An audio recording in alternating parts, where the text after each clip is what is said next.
ஒரு ஃபால்ஸ் அக்யூசேஷன்னால ஒரு baby affect ஆகிறது சரியா தப்பா? ரீசெண்டாக நான் ரொம்ப கேள்விப்படுற வார்த்தைகள் வந்து பார்த்தீங்கன்னா டிவோர்ஸ், அதுவும் யங் கப்புள்ஸ் கிட்ட நம்ம அடிக்கடி கேட்க வேண்டிய வார்த்தையாக இது இருக்குது. இந்த டிவோர்ஸ்னால அவங்க 2 பேர் மட்டும் பாதிக்கப்படுற போகிறது இல்லைங்க, குழந்தைங்க எவ்வளோ பாதிக்கப்படுறாங்கன்றத அந்த பேரண்ட்ஸ் வந்து யோசிச்சாங்க அப்படின்னு சொன்னால் அந்த டிவோர்ஸுன்ற ஒரு முடிவை எடுக்க மாட்டாங்க. குழந்தைங்க 7 வயசு ஆகிறதுக்கு முன்னாடி அவங்களோட பிரெயின் ஃபார்மேஷன் எல்லாமே கம்ப்ளீட் ஆகிடுது. ஈவன் வயிற்றுக்குள்ளே இருக்கிற ஒரு கருவாக இருந்தாலும் அதுக்கு 5 மாதத்துலேருந்து 5 சென்ஸுமே வந்து ஒர்க் ஆக ஆரம்பிச்சிருது.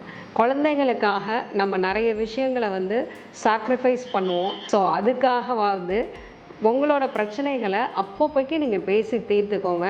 எதையும் வந்து பைலப் பண்ணி அதை ரொம்ப நாள் வச்சுருந்து பிரச்சனையாக ஆகும்போது தான் அது உங்களுக்கு பிரச்சனையாகுது. ஸோ டிவோர்ஸை அவாய்ட் பண்ணுறதுக்கு அப்பப்போ என்னென்ன விஷயங்கள் நடக்குதோ அதை அப்பப்போக்கி நீங்கள் கிளியர் பண்ணிவிடுங்க.